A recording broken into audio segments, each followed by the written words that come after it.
Hello, my name is Kelly Bluen. I am a certified Zentangle teacher. Welcome to 15 Minutes of Zen. In these videos, I show you how to make one tangle pattern using the Zentangle method of drawing. Today I have my Sakura Micron pen. This one is a PN plastic nib pen. It's just my favorite. Any pen that you have will work, or you could use a crayon or a pencil or a marker. It doesn't really matter, just something to write with. I have a little graphite pencil for some drawing and shading, and a paper blending tool called a tortillon. I also have a 2" by 2" paper tile. These are called the bijou tiles, and they are available at Zentangle.com. It's really small, but I love it for making my mono tangles. Okay, so today we are doing one called Zenfea, I believe, or Zenfea. I'm not really sure, but it is by Karen Rutter, a CZT. All right, so this is kind of a non-traditional tangle. Most tangle patterns are meant to be lines that in the end don't create any specific object, right? They're just creative patterns that look beautiful. Most of them are non-representational. However, this one is made to look like a butterfly, and I love it so much, and I find it extremely relaxing and very repeatable. So we are going to do it. Okay, I'm going to begin by picking up my pencil, and I'm going to put a dot in each of the 4 corners. And then I'm going to connect those dots with my pencil line.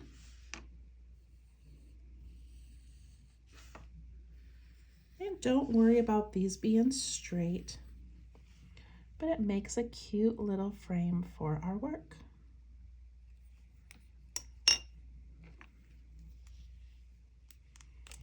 Okay, so part of Zentangle, because it has just lines and orbs to create patterns, it takes some of the stress out of drawing something that's meant to look like something. So today, because we're making butterflies, I want you to not worry if their wings are different sizes, or if things aren't even, or your lines are wiggly. It's okay.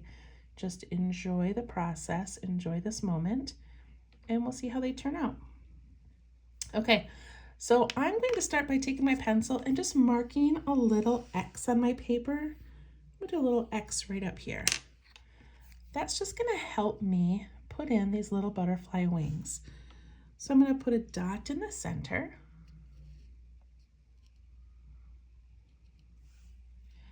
And then I'm going to make this little loop that's a point down here, comes out round and back to a point. It doesn't need to be longer or shorter than these lines. That line was just my guide of where to place it. So don't even worry about those. I mean, as far as the length, just put one in, whatever size you want. And then we're going to start at the point again, and we're going to go out and around and come back. It's like an aura, but it's closed at the bottom. I'm going to do that one more time.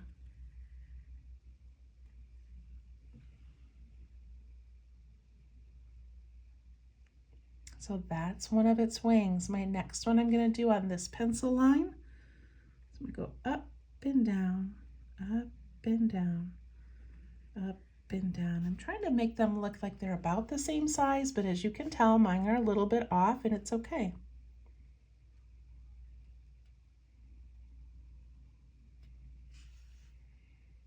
My 2 bottom wings, I'm going to make these 2 longer than the top ones, just for fun. So I'm going to purposely make my loop go out longer, and then a little longer, and a little longer. And I'm letting mine go right over my pencil frame.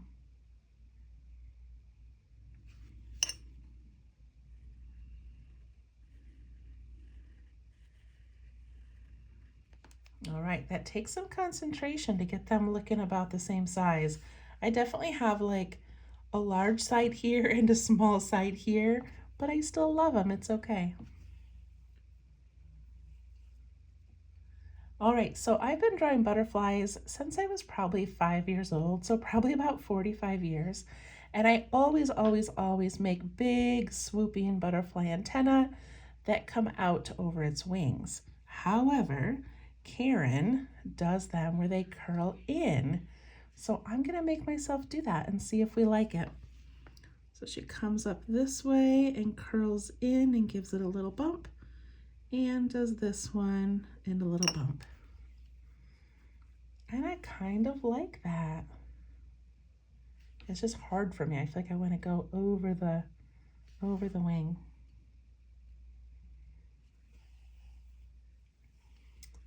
Okay, we've got our first little butterfly done. That's it. That is Zenfea. Such a great one. Super easy to repeat. But of course, we're going to keep going. So I'm going to do another X. You don't have to do an X, but if you just want a guide to where it's going to land, I'm going to put my next one right about here. And then I'll do a third one up here, and that will take up most of my tile. Okay, so this one's clearly going to bump into this, and that's okay. So I'm going to make these top wings be longer this time. So I had my first little loop. My second one, I got stuck behind this butterfly, so I just jumped my pen up, came out the other side. I'm going to try to follow this little line over here.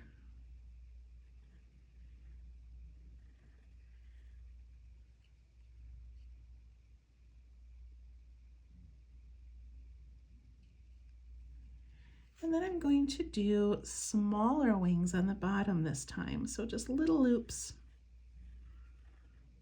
1, 2, 3. Look how cute that looks. This one looks cute with the top ones being small and the bottoms being large. This one has large and then small. So these antennae I'm going to make come out just because of where that room is, and this one's just going to tuck in behind.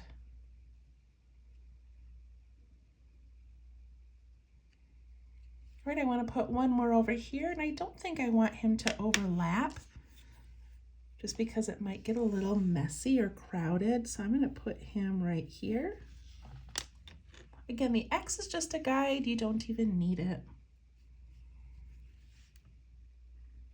1, 2, 3. You decide how large or how small you want this one.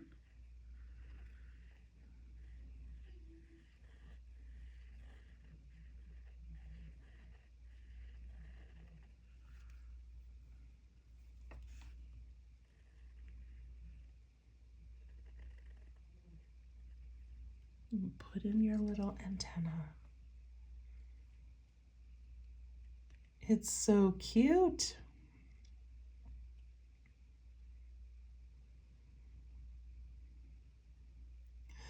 All right, let's do a little embellishing. So she had several super cute ideas, and of course you can do whatever you want. You can fill in these little lines with whatever you feel like putting in them. But I am going to show you a couple of things that she did that I thought were really cool. Okay, I'm going to go up to this little guy over here. So one thing that she did was darken the one, like the top half of each of these loops. So watch my pen. She darkened that one, and that one, and that one. Oh, isn't that cool? And the top half on this side, and that one. Look at that effect. It's so small. And then down here she did the bottom half. So that one, that one, that one. Look at how much more dynamic that one is than the one over here. Bottom half, bottom half, bottom. I love that. that little technique. So, so cool. All right, another thing she did, I'm gonna do this one over here because it has the biggest loops for me to work in, but it would be cute on any one. So this was kind of cool. She took each loop and on that curved end, she added a little interior curve. Just a little bit at the tip of those curves. Look at how cute that is. 1, 2, 3.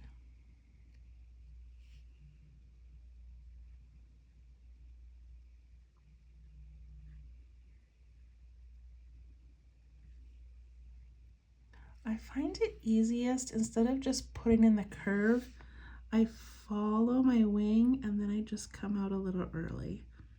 It makes for a little bit easier transition for me, but whatever works for you is fine.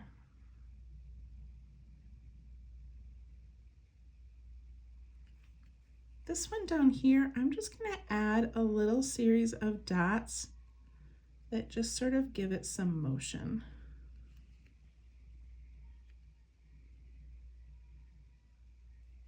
You could put little polka dots in them or stripes. You could put ink in the center one, but I think I'm just gonna leave it. Okay, I'm gonna do my border and then we'll do some shading. So my border, I'm going to trace, but when I get to a wing, I'm gonna pick up and come out the other side.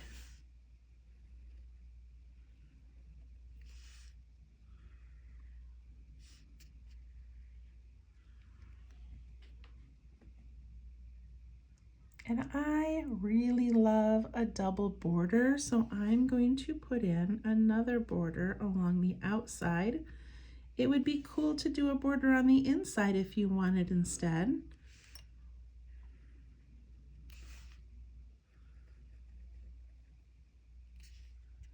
And I really love when our artwork goes over the edge.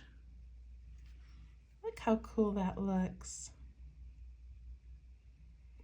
If you have any big empty spaces like this little space down here, you could just repeat that little pattern that we just learned. Look how cute that is.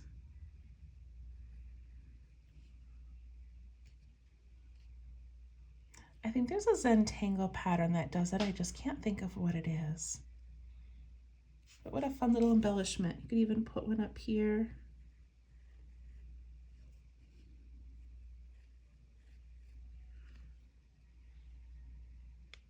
That looks like a little bird or a little butterfly has landed. Okay, I'm gonna stop using my ink and I'm gonna go to my pencil. All right, to shade this one, I'm just gonna put a little bit of graphite inside those curved areas. I'm just putting a little tiny bit in because then I can take my blending tool and I can just give it a little rub there to smooth it out. Look how pretty that is.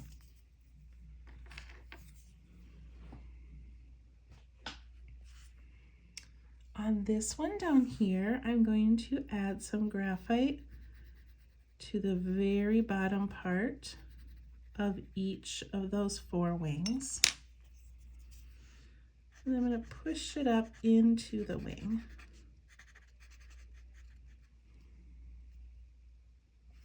Just makes it dark here and then it gets lighter as you go. Another way to do that one, I'm going to erase mine real quick just so I can show you another way, would be to add shading like maybe just on that middle loop. Let me show you what that looks like.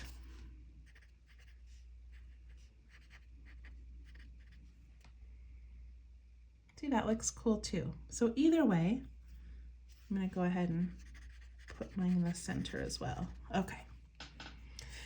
And the one up here, She just does a little bit of graphite like in that center and only pushes it as far as those dark lines go. And it kind of gives like that center half looks really dark and then the outside looks nice and bright. I'm gonna put a little bit on the outside edge of a few of these, just for fun.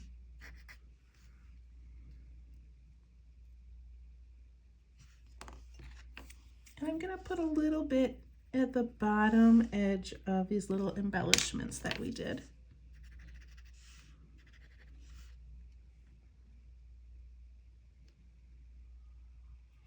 I'm also going to take my blending tool. It already has some graphite on it, and I'm going to put some on the frame.